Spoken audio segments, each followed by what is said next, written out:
Our deepest fear is not that we're inadequate. Our deepest fear is that we are powerful beyond measure. It is our light, not our darkness, which most frightens us. We ask ourselves, who am I to be brilliant, gorgeous, talented, and fabulous? Actually, who are you not to be? You are a child of God. Your playing small does not serve the world. There is nothing enlightened about shrinking so that other people will not feel insecure around you. We are all meant to shine as children do. We were born to make manifest the glory of God that is within us. It is not just in some of us, it is in everyone. And as we let our own light shine, we unconsciously give others permission to do the same. As we are liberated from our own fear, our presence automatically liberates others. Marianne Williamson. Hello and welcome to Be in the Change. My name is Michelle Kelly. I started this in 2019 as my New Year's resolution, stating out loud that I was breaking up with fear, I was breaking up with shame, and I was breaking up with guilt, followed by a weekly video for an entire year, which I'm on the beginning of year 5. In 2020, it was to be kinder and more compassionate to myself and others, which I'm still working on. 2021 was to break up with processed sugar, and I am now a little over 9 months abstinent of sugar, flour, wheat, and caffeine. So I'm coming out of my food addiction, and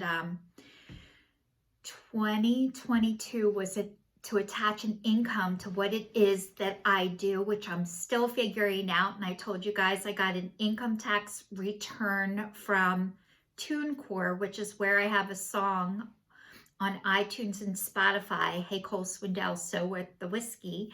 And then I got invoices from Meta for being like a social influencer, which I keep getting invoices and can't figure out where the money is because I haven't gotten a check, just these invoices.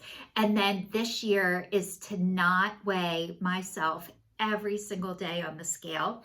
So I'm weighing myself every other day. And I was telling you guys last week, it was the first time, because I think when I weigh myself, this week I weighed myself today, but when I weighed myself, when I did my video last week, I wasn't weighing myself that day because I think there's 7 days in the week and every other, it doesn't land on the day I do my video every time. However, I forgot, like it's not the first thing on my mind on the other day that I get to do it, which it's not the first thing that I think of as soon as I open my eyes, which is a gift. And I've been breaking up with so many things. Instead of getting more stuff, I'm getting rid of things. And the things that I'm getting rid of, besides material things, these are things that have held me back emotionally, mentally, physically, and I'm showing up for my life in a way that I was never able to before. And I've been recording myself and showing you guys what the journey has been like for me. And I am on Social Security disability. I am on food stamps. I get Medicare. I get help with my cable, help with my electric. Not cable, internet, because I don't have cable anymore. And my son Angelo and his girlfriend Dana pay for me to have Hulu, Netflix, and Amazon Prime. So I have stuff to watch at night when I turn the TV on, which I'm not a huge TV person. I'm more like music. So I could really live without a TV.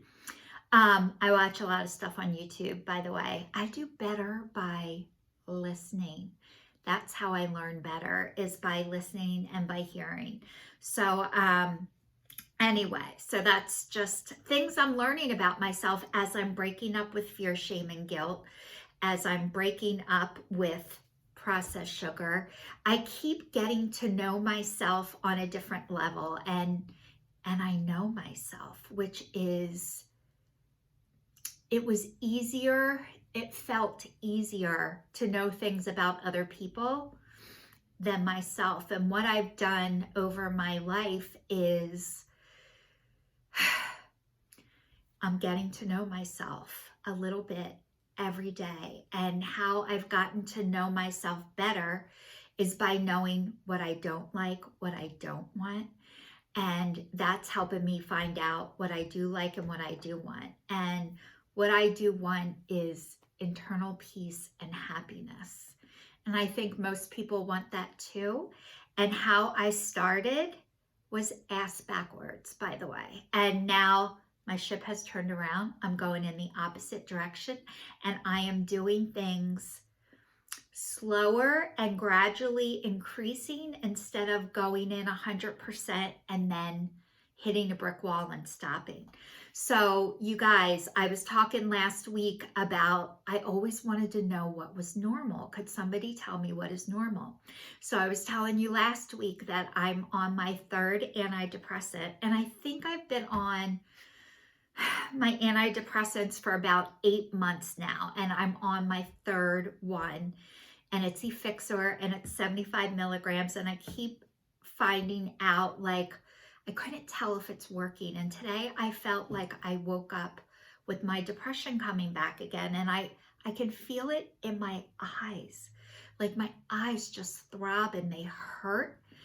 But even though I have this, I can tell it's my depression is coming back, and I feel like I shouldn't feel depressed if I'm on depression medicine. And I really didn't want to go to line dancing today, which is my joy.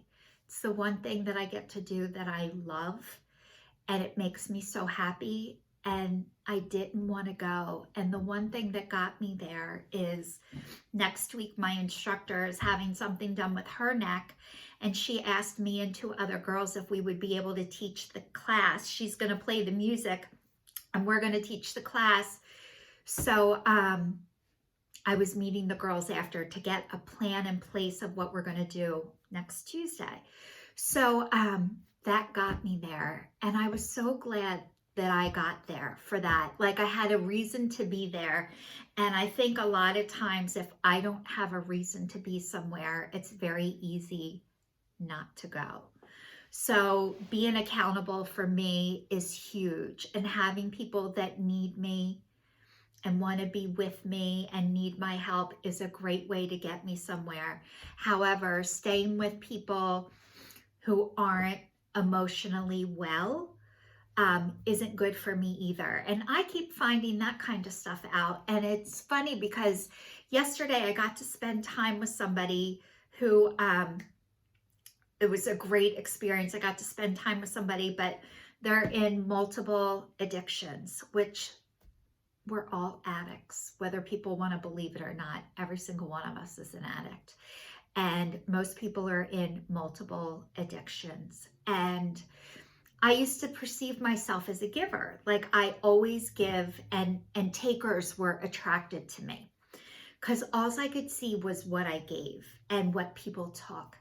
But what I didn't realize is I was a taker too. And I know I took from people who had more from me, and I gave to people who had less than me. And I think that's what all of us do. But the only thing I could see is what I gave to everybody, not what I took. And so right now I can see I have a lot to offer. I am an expert in the area of addiction. I didn't know this.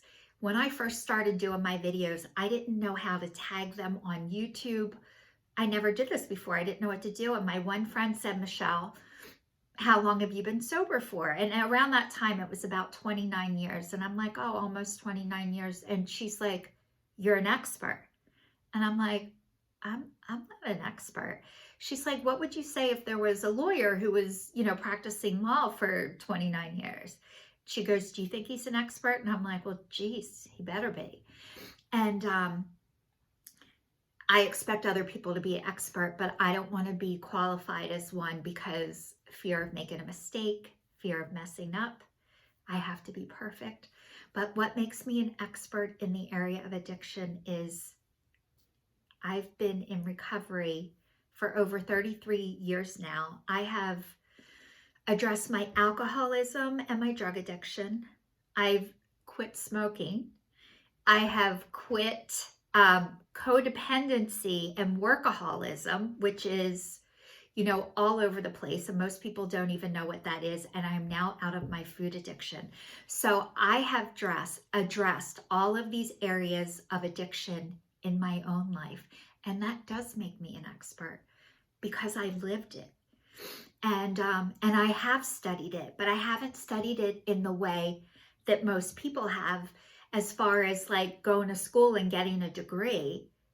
I've been schooled, but not by school, because I learn better by watching, by listening, by being around people that are in it, and I've lived through it. So I know that I am an expert in the area of addiction. And so I'm figuring things out about myself. I feel like I'm always the last to know. And I am starting to take pride in what I know. But a couple years ago, it was funny. My son went to school for personal training, and he was going to be a personal trainer. And one day he took me to the gym. And you guys, I hate to exercise on purpose. I like to roller skate, which I can't do anymore because of my back.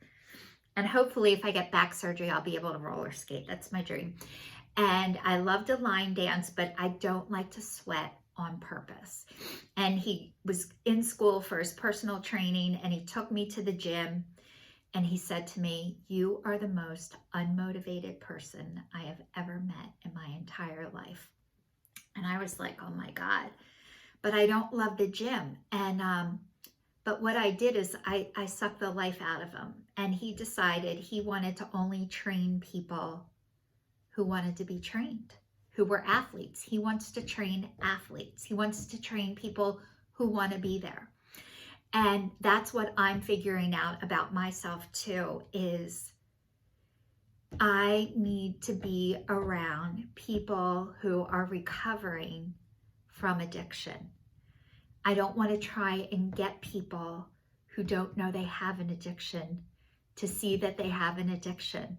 I want to work with the people that already know that they have one and they're working on their healing, because that doesn't take my energy the way it does when I'm around people who don't realize they're in an addiction and aren't able to see or know or be ready to get themselves out of it. So I'm making progress with finding out where I'm supposed to be by finding out where I don't belong. And I just want to say thank you to everyone who's watching, who is following me on this journey of me figuring this out. It's very hard to put yourself out there and let people know, like, I don't have this figured out. I don't edit my videos because I never learned how to edit. So I just want to say thanks for everybody watching. Please stay tuned, stay safe, and I will see you all next week. This is your sign, signing off.